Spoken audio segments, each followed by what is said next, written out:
नमस्कार, खेड वार्तामध्ये आपले हार्दिक स्वागत। सुरुवातीला एक नजर आजच्या ठळक घडामोडींवर। रोटरी क्लबच्या नूतन कार्यकारिणीचा पदग्रहण सोहळा संपन्न। खेड शहरात चोरट्यांचे सत्र सुरू। किराणा मालाचे दुकान फोडून 7,000ची रोकड लंपास। खेड तालुका शिवसेना कार्यकारिणी सदस्य सचिन निकम यांच्या मार्गदर्शनाखाली कुळवंडी पिंपळवाडी येथे वृक्षारोपण। ज्ञानदीपचे जापनीज परीक्षेत 100% यश आणि जिल्हा परिषद अंगणवाडीतील पोषण आहार बंद। आता पाहूया सविस्तर वृत्त।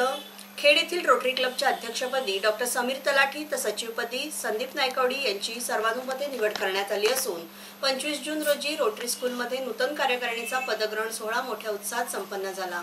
विद्यमान अध्यक्ष लक्ष्मीकांत पटेल आणि सचिव मयुरेश पेठे यांचा 1 वर्षाचा कार्यकाल संपुष्टात आल्याने रोटरी क्लबची नूतन कार्यकारिणी निवडण्यात आली।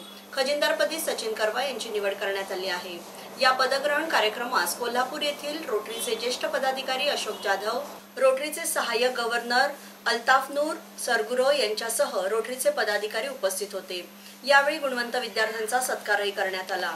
खेड येथील विविध क्षेत्रातील मान्यवरांनी उपस्थित राहून या नूतन कार्यकारिणीला शुभेच्छा दिल्या। येथील सावित्री नदीवरील झालेल्या पूल दुर्घटनेनंतर रत्नागिरी आणि सिंधुदुर्ग जिल्ह्यातील 20 पुलांचे स्ट्रक्चरल ऑडिट हाती घेण्यात आले होते। या सर्व पुलांच्या दुरुस्तीसाठी एकूण 6 कोटी रुपयांचे अंदाजपत्रक तयार करण्यात आले आहे। वाशिष्ठी नदीच्या पुलासाठी सुमारे 2.25 कोटी रुपये खर्च अपेक्षित असून पावसाळ्यापूर्वी किरकोळ दुरुस्त्या करण्यात आल्या आहेत। गेल्या वर्षी सावित्री नदीच्या झालेल्या अपघातानंतर कोकणातील जुन्या आणि ब्रिटिशकालीन पुलांच्या सुरक्षेचा प्रश्न निर्माण झाला होता।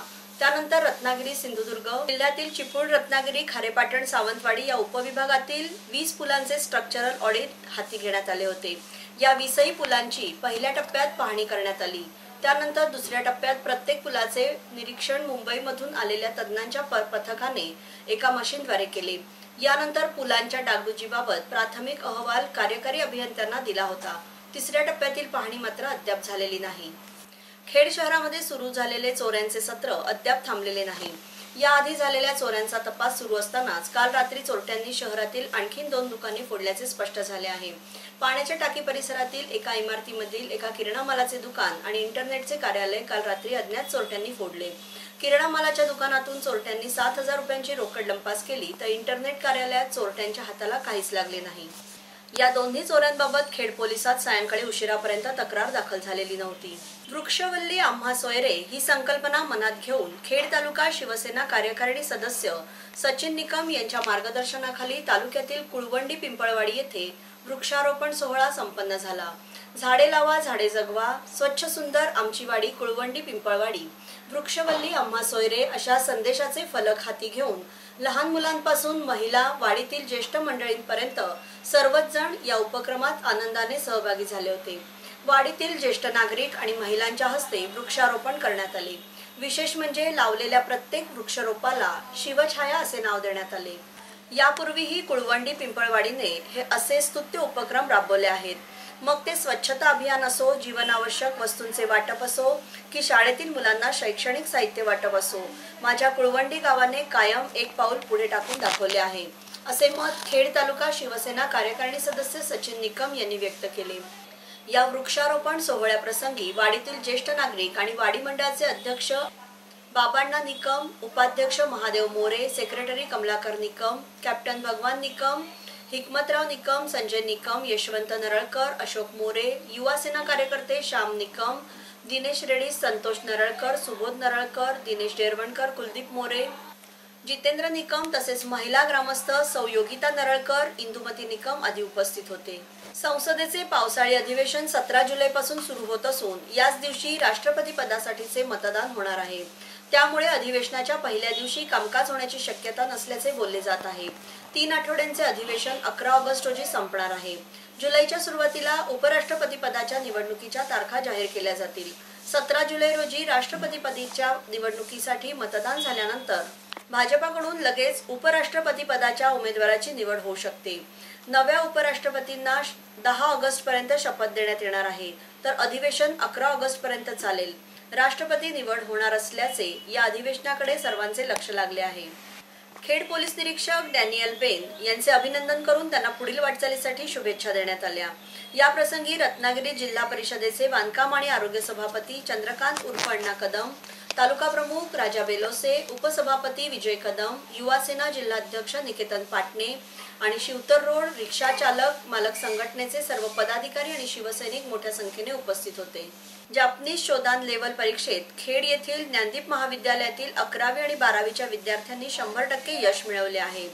शोधान लेव्हल 1 मध्ये वैष्णवी मोरे, कुणाल आखाडे, आदिती विचारे आणि सहाय्यक शिक्षक अभिजित शेळके यांनी 100 पैकी 100 गुण मिळवले, तर साहिल कदम यांनी 99 गुण मिळवले। परीक्षेला प्रविष्ट झालेल्या एकूण 70 पैकी 46 विद्यार्थ्यांनी 75 पेक्षा अधिक गुण प्राप्त केले। शोधान लेव्हल 2 मध्ये अपूर्वा खरतड हिने 100 पैकी 100, केदार भोसले, भूषण सावंत, आशिष पाटील, निशा जुळे यांनी 99 गुण मिळवले आहेत आणि 48 पैकी 30 विद्यार्थ्यांनी 75 पेक्षा अधिक गुण प्राप्त केले। शोधान लेव्हल 3 मध्ये सुयोग रेड्डी 100 पैकी 95 गुण, तर परीक्षेला बसलेल्या 6 पैकी 5 विद्यार्थ्यांनी 90 पेक्षा अधिक गुण प्राप्त केले आहेत। शोधान लेव्हल 4 मध्ये सायली घोसाळकर हिने 93 गुण प्राप्त केले आहेत। सर्व यशस्वी विद्यार्थ्यांचे शाळेतर्फे अभिनंदन करण्यात आले। अंगणवाडीतील मुलांची संख्या टिकवून ठेवण्यासाठी जिल्हा परिषद महिला आणि बाल कल्याण विभागाकडून मॉडेल अंगणवाडी संकल्पना राबवली जात आहे, पण जिल्ह्यातील 2865 अंगणवाड्यातील बालकांना दिल्या जाणाऱ्या पोषण आहारासाठी शासनाकडून उदासीनता दाखवली जात आहे। सप्टेंबर 2016 पासून पोषण आहारासाठी दिल्या जाणाऱ्या मानधनाचा थांगपत्ता नसल्याने 15 जून पासून अंगणवाड्यांमध्ये हा आहार बंद झाला आहे। एकतर वेळेवर मानधन नाही, त्यात अंगणवाडी सेविका स्वतःकडील पदरमोड करून पोषण आहार किती दिवस शिजवून देणार असा सवाल केला जात आहे।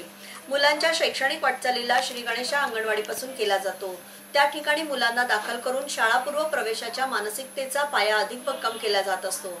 अंगणवाड्यांमध्ये मुलांना येण्याची गोडी लागावी यासाठी विविध उपक्रम राबवून शासन स्तरावरून प्रयत्न केले जात आहेत।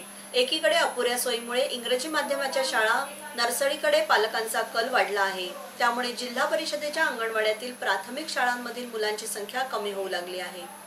कोकण मार्गावर नव्याने सुरू करण्यात आलेल्या तेजस एक्सप्रेसला गणेशोत्सवासाठी कमालीची मागणी वाढली आहे। पावसाळ्यात आठवड्यातून 3दा धावणाऱ्या या एक्सप्रेसमध्ये 21 ऑगस्ट रोजीच्या केवळ चेअर कार मधली तिकिटे शिल्लक आहेत। 23 ऑगस्ट रोजीची चेअर कार आणि एक्झिक्युटिव्ह श्रेणीची तिकिटे फुल झाली असून त्यासाठी प्रतीक्षा यादी लागली आहे। गणेशोत्सवासाठी कोकणात जाणाऱ्या भाविकांची संख्या मोठी असते। खासगी गाड्या, लक्झरी बसेस, एसटी भरभरून वाहत असतानाच कोकण मार्गावरून जाणाऱ्या गाड्यांमध्येही तुफान गर्दी उसळते। अशाच नुकत्याच सीएसटी ते करमाळी मार्गावर सुरू झालेल्या तेजस एक्सप्रेसमुळे प्रवाशांना जलद वाहतुकीचा आणखी एक पर्याय मिळाला आहे। 25 ऑगस्ट रोजी गणेशोत्सवास प्रारंभ होत असल्याने 23 ऑगस्ट रोजीची तेजसची तिकिटे फुल झाली आहेत। समृद्ध कोकण या संस्थेच्या अंतर्गत काम करणाऱ्या समृद्ध साखर या संस्थेने तालुक्यातील साखर हे गाव हिरवे गावच्या धर्तीवर समृद्ध करण्याचा निर्धार केला आहे।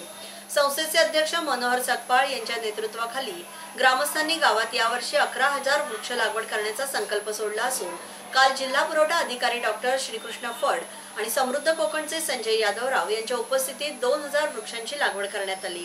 या निमित्ताने काढण्यात आलेल्या वृक्षदिंडीत संपूर्ण साखरगाव सहभागी झाला होता। लोटे औद्योगिक वसाहतीतील एक्सेल इंडस्ट्रीजचे व्यवस्थापक कार्यकर सुरेश पाटणकर, शेंडे, निगुळकर यांच्या प्रमुख उपस्थितीत साखर येथील विद्यालयाच्या आवारात त्याचप्रमाणे या परिसरात वृक्षारोपण करण्यात आले। 1 जानेवारीपासून समृद्ध साखर या संस्थेने गाव समृद्ध करण्याच्या दृष्टीने पहिले पाऊल उचलले। या गावातून वाहणाऱ्या वाशिष्ठी नदीच्या उपनदीवर ग्रामस्थांनी श्रमदान करून 2 पक्के आणि 9 कच्चे असे 11 बंधारे बांधले। यामध्ये एका गॅबियन बंधाऱ्याचाही समावेश आहे। शिवाय गावामध्ये श्रमदानातून 11 शेततळी बांधण्यात आली। जानेवारीतच नदीवर बंधारे बांधल्याने नदीतील पाणी अडवणे शक्य झाले, त्यामुळे भूगर्भातील पाण्याची पातळी वाढली आणि या गावाला सतत भेडसावणारी पाणी टंचाई कायमची दूर झाली। आता येथील ग्रामस्थांनी गोशाळा सुरू करण्याचा निर्णय घेतला असून त्या दृष्टीने प्रयत्न सुरू आहेत। कोकणातील पहिले ऑर्गॅनिक विलेज बनवण्याच्या दृष्टीने येथील ग्रामस्थ प्रयत्नशील आहेत। राज्य शासनाच्या स्मार्ट गाव योजनेसाठी याच गावाची निवड करण्यात आली असून शासनाचे 10 लाखांचे पारितोषिकही या गावाने पटकावले आहे। साखर गावातील ग्रामस्थांनी श्रमदानाने गावचा जो कायापालट केला त्याचा आदर्श इतर गावांनी घेतल्यास संपूर्ण तालुका आदर्श होण्यास वेळ लागणार नाही। शेवटी पुन्हा एक नजर आजच्या ठळक घडामोडींवर। रोटरी क्लबच्या नूतन कार्यकारिणीचा पदग्रहण सोहळा संपन्न। खेड शहरात चोऱ्यांचे सत्र सुरूच, किराणा मालाचे दुकान फोडून 7,000ची रोकड लंपास। खेड तालुका शिवसेना कार्यकारिणी सदस्य सचिन निकम यांच्या मार्गदर्शनाखाली कुळवंडी पिंपळवाडी येथे वृक्षारोपण।